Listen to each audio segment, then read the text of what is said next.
Napakarami, pero may mga buzzers pa rin. So, ngayon, pag-usapan natin yung birthday ni Digong. Happy birthday, sabi ng Palasyo Malacanang. Sana niya lumawig pa yung buhay. Amy Marcos, talagang si Amy Marcos po, suwail na anak. Mas minahal pa si Digong kaysa sa kanyang kapatid. Tapos pumunta doon sa pumunta sa mga priso para mag-celebrate ng birthday ni Digong. Bumisita si Amy Marcos. Yung mga Dabawenyos, kasabay ng birthday ng dating Pangulong Digong. That's normal. Mga taga Davao siyempre. Ang estimate ng mga pumunta doon, pero sa kanila man lang itong estimate, 100 to 300,000 daw. Tingin ko mga kababayan, baka mga 50,000 man lang po yon. Nagbabagang mga balita at pagtalakay sa mga isyu ng lipunan. Pulsa, opinyon, banat at paglalantad sa katotohanan. Pulsa, what you see is what you get. You decide. Hello po mga kababayan, kumusta po kayo? Wala muna tayong joke time kasi nasa Lakwatsa po tayo, somewhere. Wedding anniversary kasi namin ni Mrs. Maraming salamat doon sa mga nag-greet sa atin. 35th wedding anniversary namin ni Mrs. Para niya Mr. Maravillas, iba yung lugar mo. Nasa tabing dagat lang po kami. Yan o. Maligo muna. Kasama yung aking mga anak. Maraming salamat doon sa mga greetings. Napakarami, pero may mga buzzers pa rin.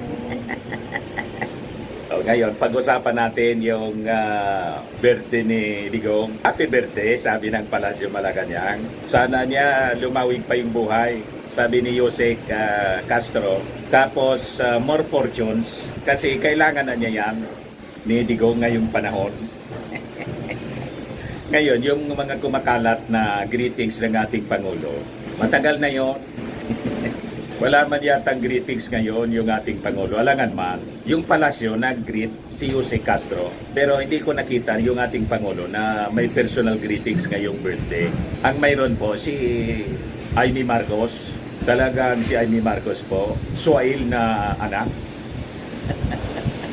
Mas minahal pa si Digong kaysa sa kanyang kapatid. Tapos pumunta doon mga priso para mag-celebrate ng birthday ni Digong. Bumisita si Amy Marcos. Sabi ng mga supporters ng ating Pangulong Bongbong, hindi na niya yan si Amy Marcos makakatikim ng boto galing sa amin. O ngayon, sa Davao City, kahapon, nagsagawa ng protest rally yung mga Dabawenyos, kasabay ng birthday ng dating Pangulong Digong. That's normal. Mga taga Davao siyempre. Ang estimate ng mga pumunta doon, pero sa kanila man lang itong estimate, 100 to 300,000 daw.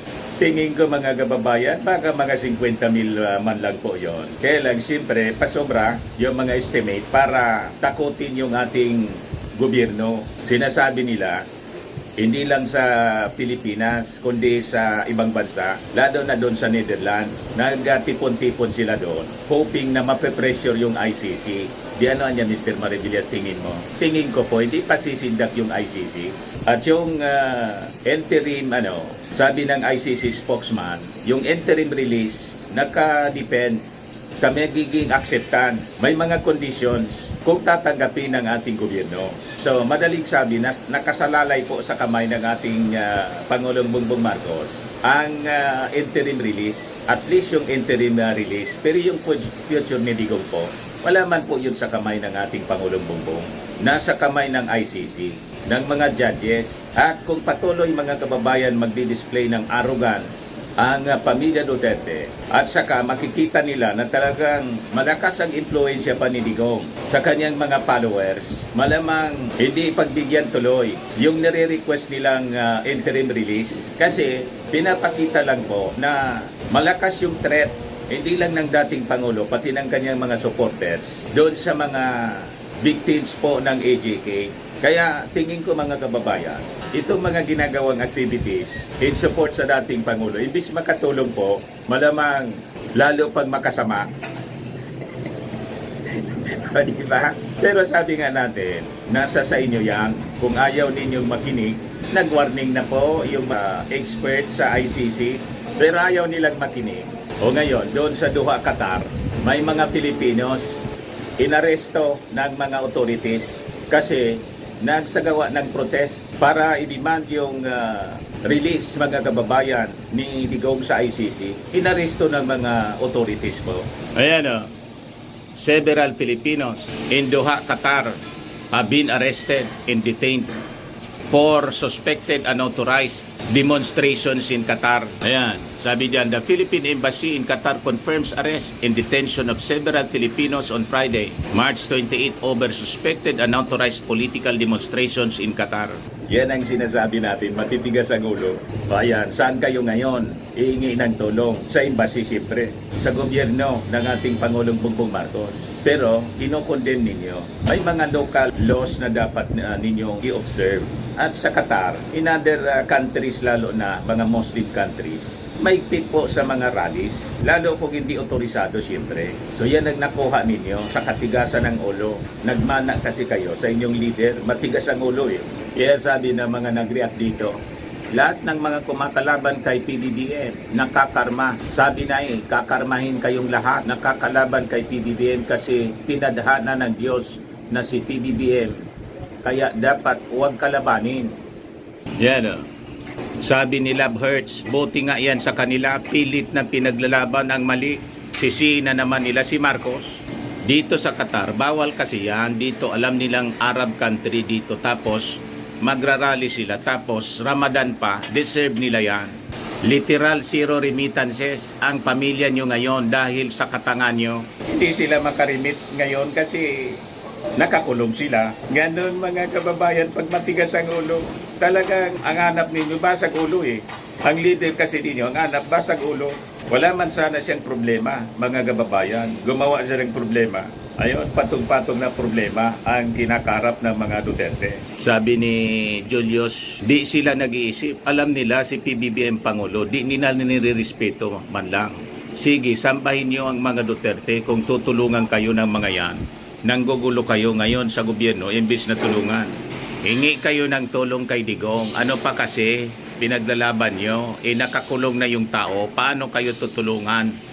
Kayo ang gumagawa ng ikakapahamak nyo dahil lang sa Digong na idol nyo. Mga umiidolo kay Dugong, walang Diyos mga yan. Sabi ni Divina, masaya naman din ang mga yan na nakakulong dahil ginawa nila yon para sa kanilang puon, kaya kahit doon na lang sila nakakulong. Pari-parehas na kayo ngayon nakakulong. Kalukuhan yung ginagawa po ninyo.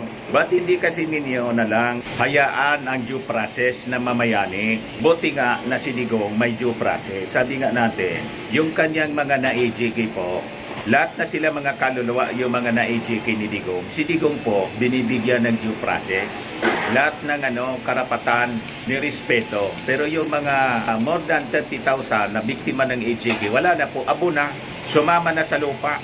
Sabi ni Shirley, ayan kasi matigas ang mga ulo. Hingi na lang kayo ng tulong sa kinikilala ninyong tatay. Sabi ni Yamlin, for sure, pag tinulungan pa yan ni PBBM, kokoda pa yan na pakitang tao lang. Kasi ganito ganyan, pag hindi naman tinulungan, sasabihin masamang ugali. Baka walang perang gobyerno. Kasi ninakaw ni BBM. Yan yung mga tipo ang tao na ang babae mag-isip. Puro emosyon ang nagtatakbo sa kanila. Walang sumang-ayon po, walang makipagsimpatya doon sa mga nakulong sa Qatar. Kita ninyo? So anyway, mga kababayan, yun muna yung ating short video ngayon kasi anniversary naman po namin ni Mrs. Maraming salamat sa mga greetings po ninyo. Kailangan mag-relax din tayo. Okay po? Ako po si Dante Maravillas. Bye-bye po. God bless. Firmax Firming and Lifting Cream, pinapahid po sa mga pulses in affected area. Mainam po sa paninigas ng mga kaso-kasuan. Ito naman po, Automax Radiant Serum. Sa mukha naman yung application, anti-aging po siya. You will look 10 years younger than your age. Sa mga cancer patients naman po, baka lang gusto ninyo itong itry. Neng siya red mixed fruit drink. Hindi mo po siya gamot, food supplement siya. Kaya lang, gawa siya mga kababayan sa goji berry. Yung goji berry, may anti-cancer properties. O ngayon, yung mga inquiries ninyo, dumiritso na lang kayo sa aming messenger sa Facebook para masagot namin agad. Ayos pa, Ayos na ayos niya, Mr. Maravilla. At sa mga naghanap po ng malinis and spacious fitness gym, pumunta lang po kayo sa aming Colossal Fitness Gym. May Grab car rental din po kami.